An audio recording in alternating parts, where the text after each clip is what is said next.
You, you're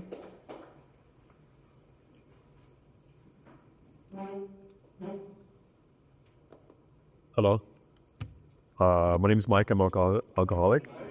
Um, so I wanted to share. I had a dream last night that kind of summarizes sobriety for me. I live in New York. I'm from Detroit, but I live in New York now, and not too far from where he's from.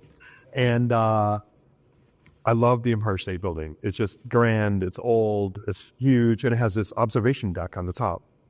And when I get a chance, I go up there. And when my family comes, we go up there. So last night, I had this dream, and there's a lot of tourists around too, and they have these benches along the platform. And in my dream last night, I was kissing this guy, just like making out. But I was scared. I was nervous because all the tourists were walking by, and he said, "I love you. You don't have to be scared."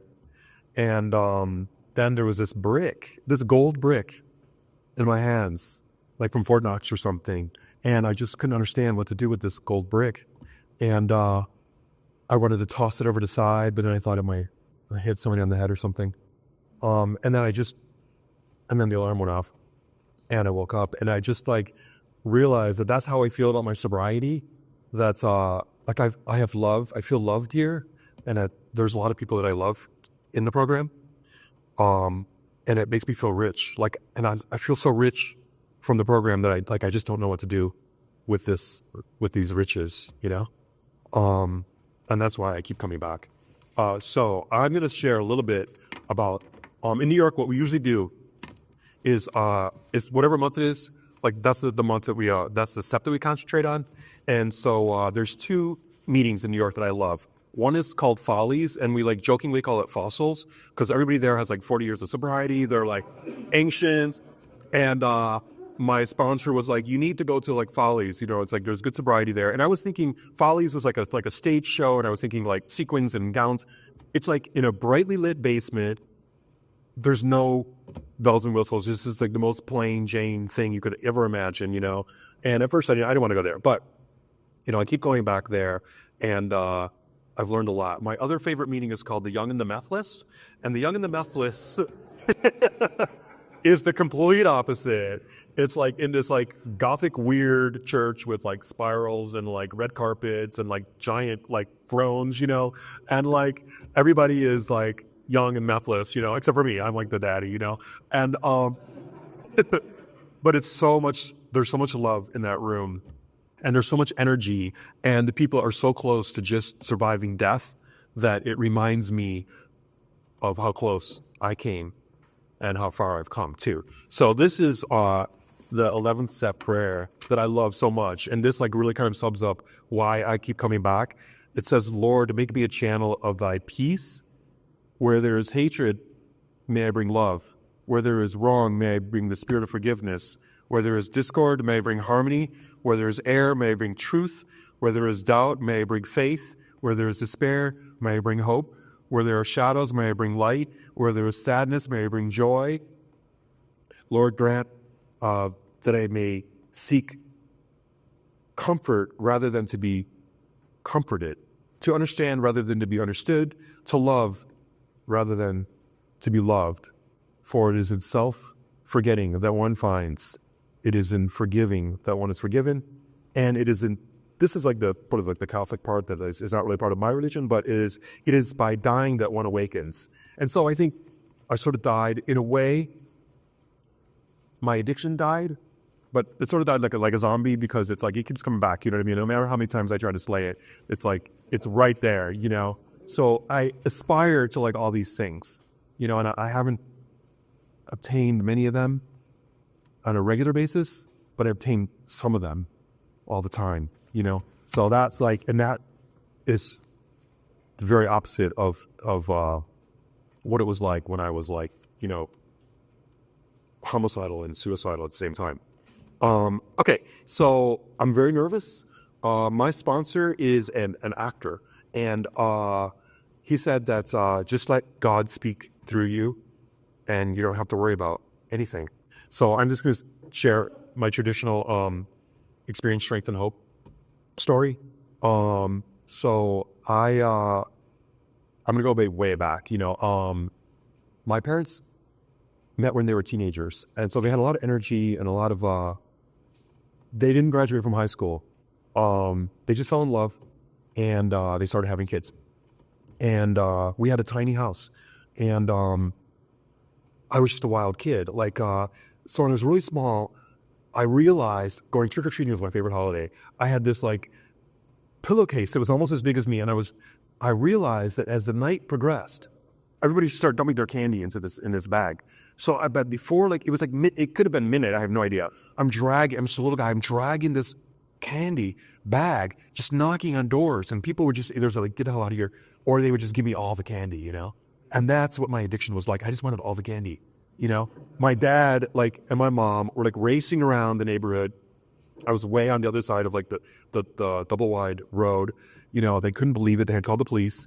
They took the candy, and that was it. I didn't have that candy, and I thought it was a great injustice. So when I got older and got away from them, I took all the candy, all the drugs and alcohol I could get. And it took this program to finally stop that. But anyways, so my parents, they got their GED, and they went to college. And so I was growing up with their education, and they learned to love literature, and they learned to love New York.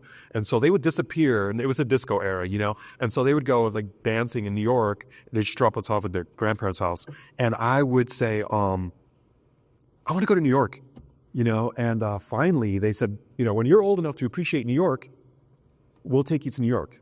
And so when I was 15, they figured I was old enough to appreciate New York, and so we went to New York. I was a real idiot, because we stayed at this hotel, and I went up on the roof, and I knew they called New York the city of canyons, and I would look down, and it looked, because Detroit doesn't have a lot of big buildings, they're all independent. They're not connected. There's a high rise here, and the next block there's another one. So I thought that they carved New York out of the Grand Canyon, and they just had these offices and apartments in there, but I somehow was also exploring, I realized that there was hustlers not far. So in those days, before the apps, at 42nd Street and 8th Avenue, there was, on every block, there was I knew right away. I knew what they were. I don't know how. I didn't even know how New York was built, but I knew that those were all hustlers, and I just snuck out of the hotel. Me and my brothers and sisters, we had our own room, and they had their own room. So everybody was sleeping. I snuck out, and I just walked around. And I was just I couldn't believe my eyes, and I kept on jogging. I was scared. It was 2 or 3 in the morning.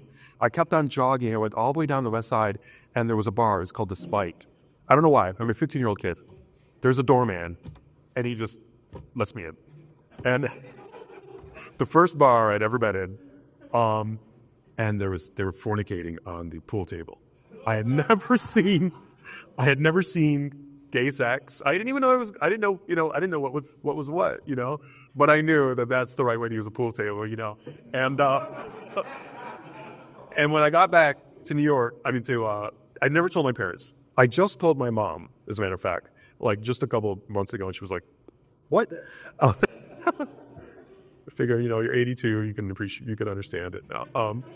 So we went back to Detroit, and there's a corner of Detroit, Palmer Park, Palmer Park. There's a street. The streets are very easy to figure out, unlike Texas. I love Texas, by the way. This is an amazing experience for me. But in Detroit, it's 5 mile. You get the point, 5, 6, 7. So the gay district is 6 mile, 7 mile, 8 mile, 9 mile, and along the main avenue. So there's this one corner, 7 Mile, and Woodward, where all the little bars were a leather bar, a bar called the Gas Station, which had big pumps and drag queens. And at the age of 15, I went there and asked for a job, and they gave me a job. I was the bar back, and my grandfather owned a diner, and a standard diner, like an AA diner, and the people from AA would come into the diner. So I was a young waiter, and I was serving coffee to the AA people. They would just sit there all night and just drink coffee. And then at night, I would pretend I was a hustler, and I would get all the dollar tips, and I would put a 20 around it, and I would hang around, in that corner. And that's how I got that job at the bar. And that was it. I was like hooked on gay bar life for the next 10 years. I worked in the bars, and it was a way to like appreciate like my sexuality, to be gay. You know what I mean? It was like it was secret. To me, I thought it was a secret to everybody at a rave. I don't know, but so I was like collecting like. My mom was not like the jarring type, but she gets like all these mason jars from her mother, and I was making an enormous amount of money. So being gay and being an alcoholic already, being drunk, doing cocaine, doing other things all day long, I would just like get so much money. I would stuff in my mom's mason jars and bury it in the backyard. And I didn't know what else to do with it, and so like with my drinking and drug use, it was giving me like tremendous amount of wealth and attention, and excitement. I loved it, and it was like the secret, the secret, and like the different life that was in a way kind of like destroying my soul. What happened is like the richest guy in town came up one time, and of course he became my boyfriend, my sugar daddy, whatever. And he had a kid that was my age. And when the kid found out, the kid tried to kill himself, And I thought the kid was maybe my friend in some weird way, But instead, I asked his dad, who was my boyfriend, was like, are we still going to party tonight? His kid was in the mental institution at that point for, running around with a gun trying to kill all of us. The answer was yes, we're going to go out that night. And so that was just the type of life that I had. We would go out. I was running around this like ridiculously wealthy person, not sharing this life, with anybody. I went to 4 high schools. I just would get kicked out of a high school. I went to Cass Tech. I went to Redford. I went to Cody. I graduated finally, the last year. I think they just felt sorry for me, I graduated.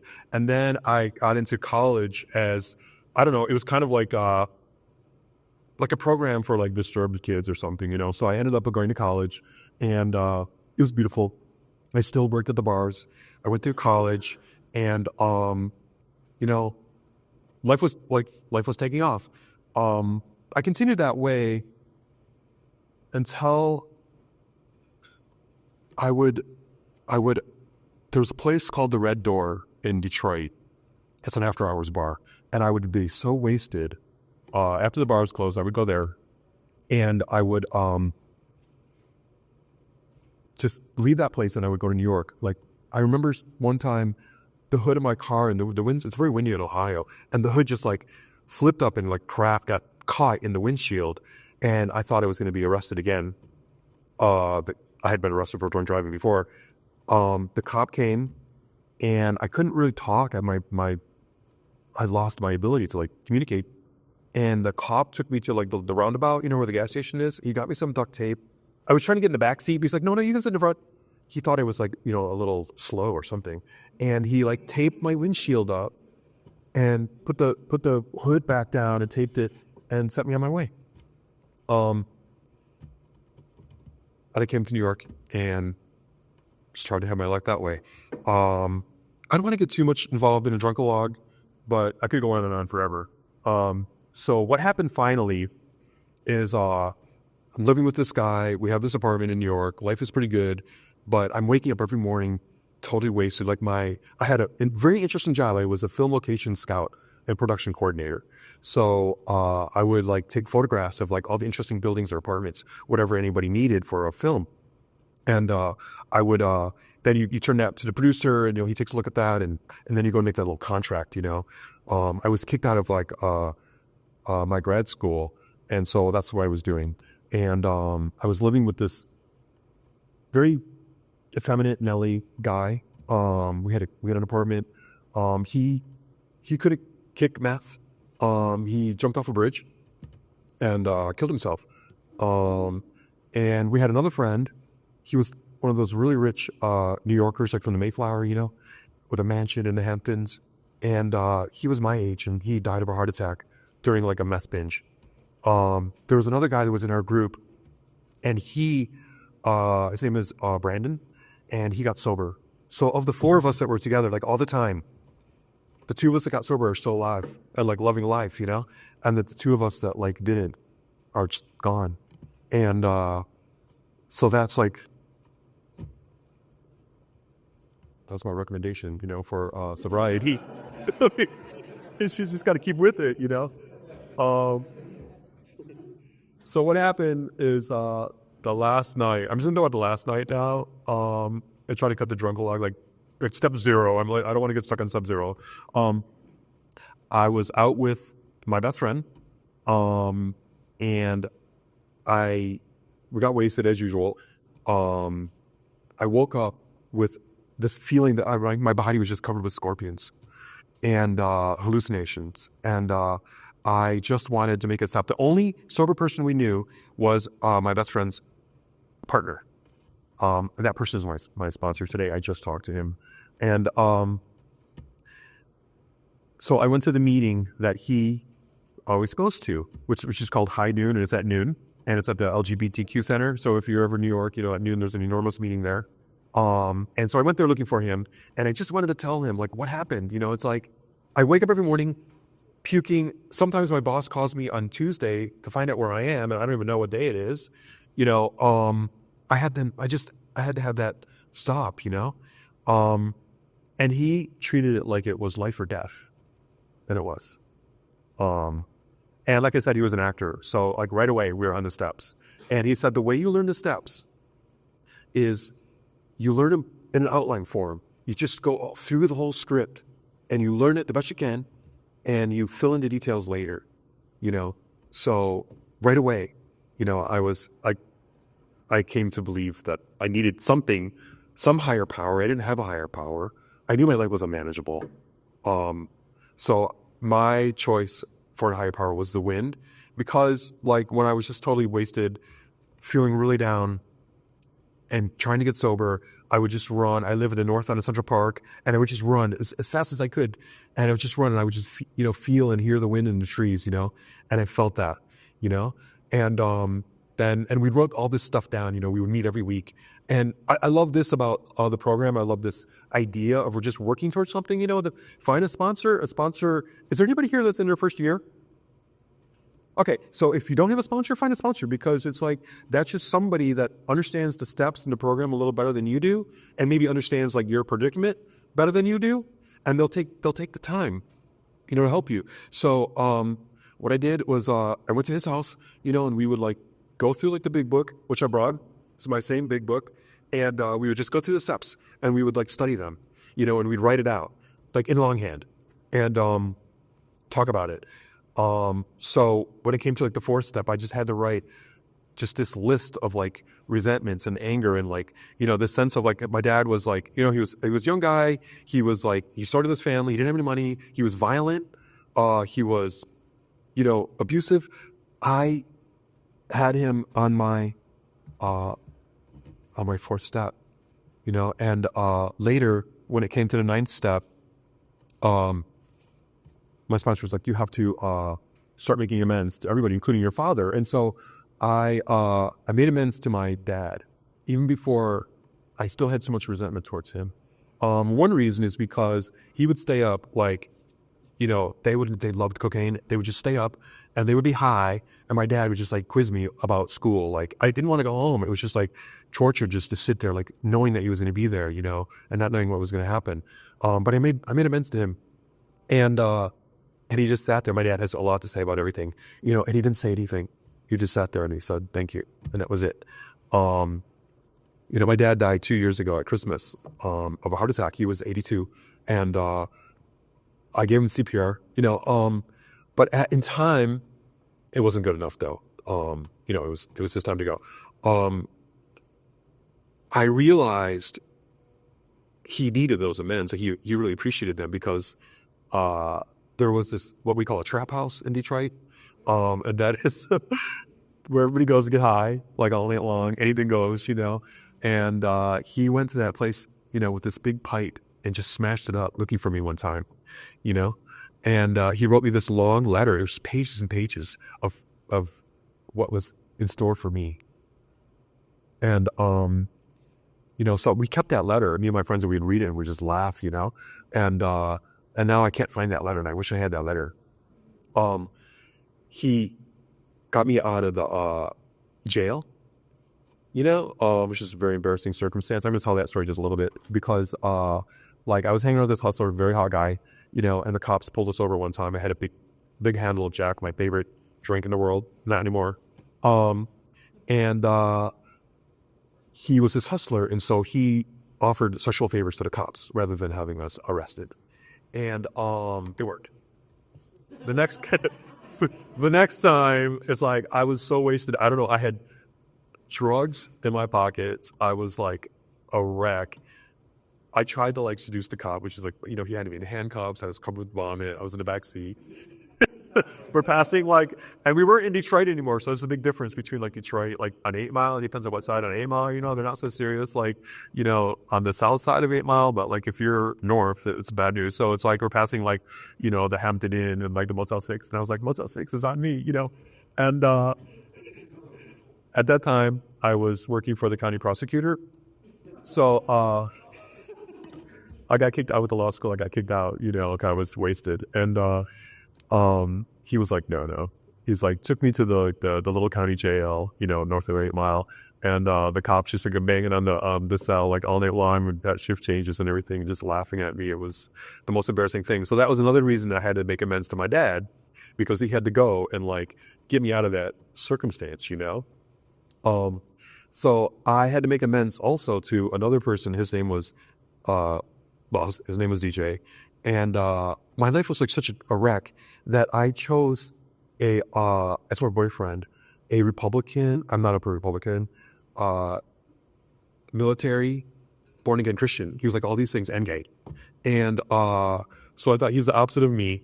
And, this will be, the solution for my life. And, instead, we would just get him the most precarious situations. I had this beautiful, friend that was trying to seduce. She was a native Spanish speaker, and she had a little place in Mexico. And so there was this little island there called Isla Mujeres, and she had a little condo there. And so we would try to seduce the cartel leader in that island. He had this 100-foot yacht. The only person that we ever got attracted to to us were the little bartenders that are selling you an 8-ball, and it was a dangerous circumstance. If you ever been to Mexico and you've got all the local bartenders that are petty drug dealers, it's not a pretty scene. And I put him in that circumstance, So I had to go when I got sober and make amends to that person, And I was living in New York at that time, and he was back in Michigan. So I would fly back 4 times, and I just didn't have the courage, and I would fly back and go back to New York, and then finally, my sponsor said, you just have to go and sweep your side of the street. And, so finally I went to his house, and I, when I was living in Detroit, I had this house down by the river, painted all the different colors, every color was it was yellow, it was green, it was the rainbow flag, and everybody could come and go. There'd be 20 people in on my house all the time, and he had this modern McMansion, out on the sticks. And, when I went there, I'm trying to make amends to this guy, but he had painted this McMansion in the colors of my weird house downtown. So I'm sitting in his kitchen, and there's this red kitchen, with a yellow ceiling, and blue trim. And I just said, but I was sober now, and I was sorry for the circumstances I put him in, and he was not out to his family, because they were also in the military, And after I did that, I don't know if I feel I set him free from his own internalized homophobia or something, maybe, because he married a guy and his parents came a year later, a guy named Mike, the same name, and he my family just was my family is very liberal. They would they just took him in, and I was never even able to meet his family, but a year later, he came out to them.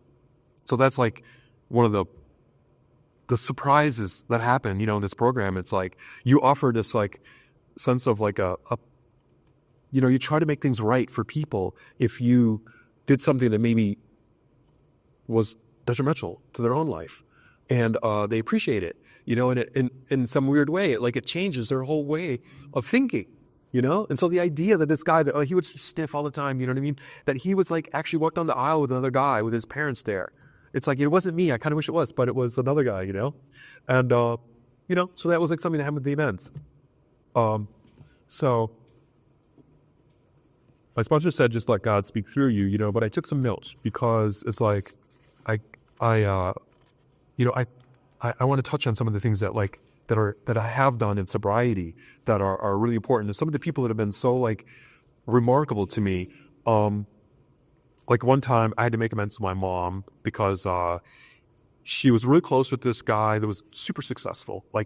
That's one of my character defects is that I feel poor all the time, except for when I'm dreaming, I'm walking around with gold bricks. But in real life, it's that's one of my character defects. I never feel like I've earned enough or have the right value, So my mom had this super rich friend, and there's this old bar in Detroit. It's called Tom's Tavern. It doesn't ever have a liquor license. It's just a crooked shack, really, and everybody goes there, including these rich guys. And so my mom was really friends with this guy, and it's I made a pass at him in front of my mom, And it's she put me in the car and she drove me home. She was so humiliated, So she is so thrilled now that I am sober, It's she calls me up all the time on my anniversary to remind me, It's don't forget your tree chip. I don't need you embarrassing my friends anymore. This is I hope I don't start crying at this moment because, I don't know about you guys, but I always fall in love with people in the rooms. It's I never tell them usually, but but whatever happens, it's whatever they say, I just take their advice. I'm okay, whatever. So there's this guy in the rooms and it's he sends all these things all the time, things like little chores, And, so I take his little chores. And one of the chores was, it's a meditation thing. So it's 11-step thing, which is we're on. And one of the things was you have to ask your mom, what does she regret? Is there anything that she regrets in life? And, fortunately, she still lives in Michigan. So we're driving because I find it easier to talk to people sometimes and you're just kind of, facing forward. And I thought she was going to say something, well, she regrets that she didn't finish her college degree, or she regrets that she didn't.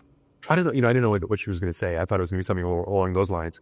But she said she regretted that she partied so much when we were kids, and that just crushed me that she felt guilty, about that.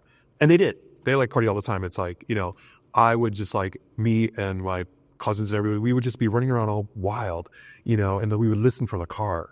And when we knew, and it would be 2 a.m., it's when we could hear the car coming down the street, we recognized the sound of the tires, and we would sound like we were sleeping. We'd jump back in the house and sound like we were sleeping. And then my parents would be fighting. And so she recognized that was an issue for her. And I gave her the opportunity to talk about that, So that's something that happens with these rooms, these miracles, really, that you could have these conversations with people that you love and care about the most, So another person is my sister. She just got her 1-year chip, and I was so proud of her. She was in Mexican Town. There's this part of Detroit called Mexican Town, slamming shots of tequila with the guys, and she got busted. And it's I was always worried about her, and I got to go with her to the meeting, the Young and the Memphis in New York, and I got to be there with her when she got her 1-year chip, and it was wow, she's gonna make it, There's another guy, his name was Tony, and he was my first sponsor because Malcolm didn't want to be my sponsor at first because I was best friends with his partner. So he said, just pick somebody else. So I picked this brood, this rugby player, this big giant guy. And his name was Tony. And he was an idiot savant. He had memorized the big book, but it's that's all he knew, And so we would have hamburgers and I would cry and we would go through the big book, And then he lost his job and he became a porn star. And a lot of porn stars in New York become sex workers. And then a lot of sex workers get tricked into like mess when they go to visit their clients. And that's what happened to Tony. And so he then said, it's like, I have good news and bad news. The bad news is I can't be your sponsor anymore because I relapsed. But the good news is now we can go out, together as a date, and I said, yeah, but you're counting days, so I can't go out with you. And so I try to keep my like sexual attraction, like I never want to be involved with anybody unless they have a year, and sometimes I don't know if that's the best plan because there's a lot of Texans that I'm like just absolutely enamored with. And one of them his name was Andre, and he was from San Antonio. And I went to San Antonio because also my friend Ernest is from there. And I wanted to see that town. So I landed in Dallas. I saw the rodeo. I went to Austin. I swam in the pools. I went to like San Antonio. And I went to the local meeting. And I just wanted to get a feel for like what that was like, that town. And we were going to go to a Halloween party. I called him up at the party, and he had 10 months, and I was waiting for him to get a year because I was going to ask him out, and he relapsed and he died. Yeah. And so when I went to San Antonio, this was a little sad for me, but I got to feel like what it was like for him there, and I got to feel like the happiness for Ernest, because Ernest now works for the AA organization, and he's thriving, in New York. I too had this like just. So the reason I'm mentioning these people is because it's like it's nothing but like a positive experience that I've had with people in AA. It's where I wasn't before. It was just like when I was using drugs and alcohol. I always wanted to get something from them. If they were richer, I was like, it was a toxic thing, And now it's just like there's something about it. It just brings me life, So I had 2 sponsees that got married. And that is like the most amazing experience, One of them struggled mightily because during like a meth binge, the police came and they threw down his partner, and his partner died in the prison cell. So it's like to have that person, like I'm not like a psychologist or anything, you know what I mean? But to be like a sponsor, try to help somebody through their addiction, when they're like, have lost somebody by the state is so devastating that it was almost impossible for him to survive this experience, and I was a sponsor, and so I had to help him work out a 4th step for that. It was really difficult. And then he fell in love with another guy, and they got married. And that was my another sponsee that graduated from college while I was sponsoring him. And is there a seance going over here? The table is rising. I don't know. Which body's hearing this story? So the guy he married, his name was Ak. He graduated from college, and I got to go to his graduation ceremony. Like I was like the one that went, you know what I mean? His parents weren't there, it was me, and I felt like, wow, it's just, I'm the person that like, I'm so proud of you, So you get to take pride in the people, in the success that they're having, when you take the effort to just try to like listen to her story, So these are some of the things that I've done in sobriety. Some of the important places, like I couldn't move. Like I didn't even know what day it was. I mean, my boss would call me on Tuesday to wonder where I was, But when I got sober, so my boyfriend, the one that died, thank God we had broken up. I don't know if I would be able to handle it if we were still together when he killed himself, but we had broken up. And so I needed help with the rent. And so this person in the program moved in, and his name was Michael J. And he said that if you got sober, you could do anything. And I don't know if you ever had this experience, but when you're just at your lowest, I mean, there was like this it was like a dark cloud. It was just there. And it was like, the world seemed gray, you know what I mean? And I was just like, I didn't know what was going to happen, but like, so he would say these strange things like, you could do anything, I just believed it, that word, that sentence. And so I applied to finish my grad studies, but by then I was already in my 40s. You know what I mean? So it's like I was a middle-aged guy and I didn't have the money. I went to the University of Cape Town in South Africa. I could afford it, and it was like this amazing experience. In the most beautiful surroundings. And I call it the Jungle League because it's like in New York area, we have these schools, we call them the Ivy League, but the University of Cape Town is the best school in Africa. And it's like, so I would call it the Jungle League. And, I would go there and I studied the Constitution, international law, and I would go to the townships and I would teach them the new, Constitution. And this is from 2010 to 2012. And, that country, I was just newly getting sober too, as I had a year of sobriety. And this country had apartheid, where everybody was oppressed. You know what I mean? It was like the drunk days, where nothing was going right. They were just trying to like suppress everybody and their potential. And so when I went there, it was like a country in recovery, because they would tell you about the way it was and the way it is now. And I couldn't believe it on the buses. People they just talk about the way things are now and the way they were. And it was just so magical. So that's like something I did in sobriety. I got to finish my degree. Something else, and it's not like anything like going to Africa, but I went back to the county jail, but this time as a person in recovery. And, it's Rikers Island. It's this little jail. It's like, it holds about 100,000 people. And it's like, and there's riots all the time. And I would go to, I've been twice. I joined the hospitals and institutions. And, so I went to Rikers Island and, I would talk to the people. And, one guy, the last time I was there, he couldn't understand why he should why he should have sobriety. You're there to kind of, try to convince them, to bring a meeting. You're bringing a meeting. And, he committed a crime that involved a gun, but that's all he knows. He was so wasted, he doesn't even remember what happened, And, but he was looking forward to getting out. Once he did this, rehabilitation program, he would pay his, bail and get back and join his friends and go on party and have a great time again. And so I got to tell him about the fellowship in the meetings and like the friendships that we have and the things that happen here, and inspire him to, have a different alternative than like ending up in jail because you don't know what happened.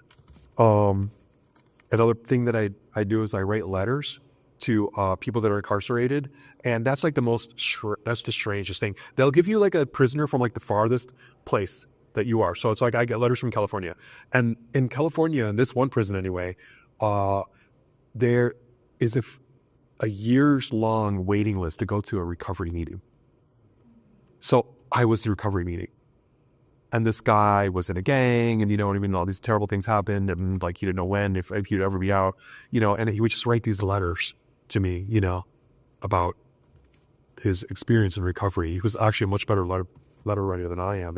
If you saw my handwriting, it's like he just carefully would print out like his steps for me, Amazing.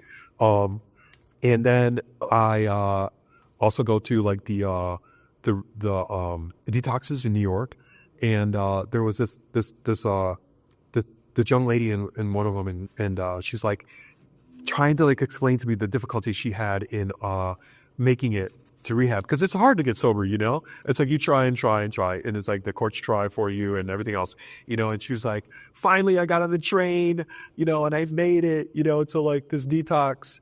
And I also took the train the first time to New York, from the Midwest. It takes forever, and it's like a days long experience. And I said, like, I took the train to New York too. Like, what train? And she was like, I took the 2 train. The 2 train is like the subway. And it took her like 5 minutes. She was 5 minutes away from detox, but she made it. But that 5 minutes was like, her whole life. I mean, literally her whole life. So there's another guy in the rooms that like, his name is Jeffrey G, and he's from New York. And he was like the person that brought Michael J to my apartment to rent my room. And he's very eccentric. He's like a New Yorker, like unlike anybody we have in Michigan, and he's reads tarot cards. He makes T-shirts, and he moved to Mexico in sobriety. So I go there, and and he turns up to Brooklyn. He's very Brooklyn. He just turns it up all the way, and we just walk around Mexico City, and like have like the time of our life without getting high. That's much better than like trying to like seduce like the guy in the yacht that's the cartel leader.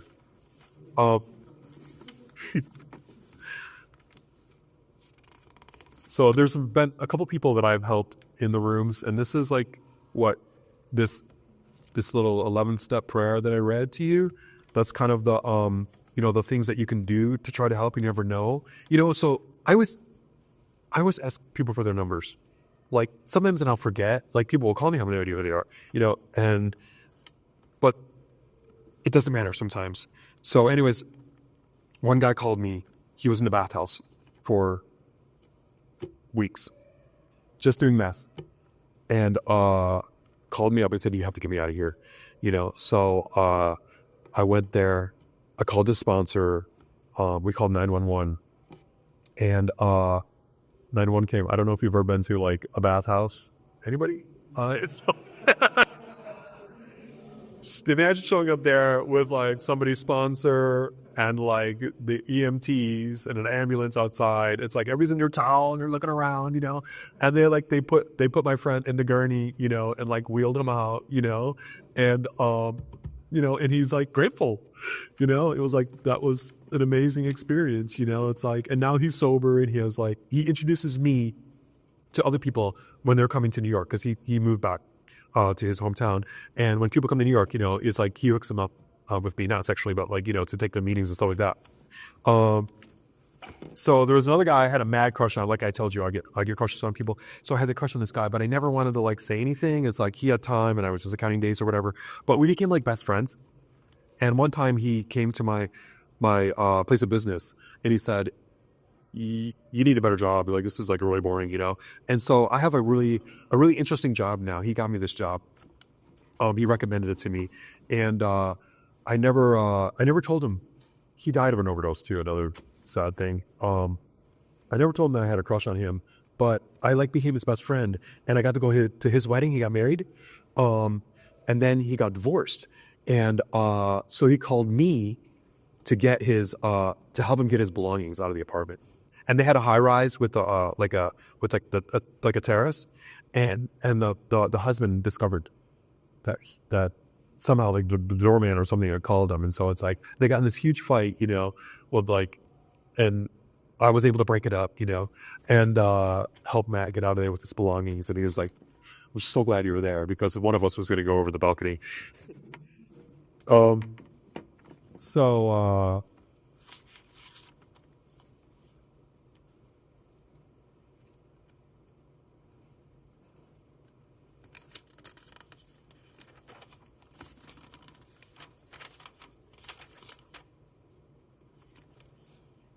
Well, that's it. Thank you.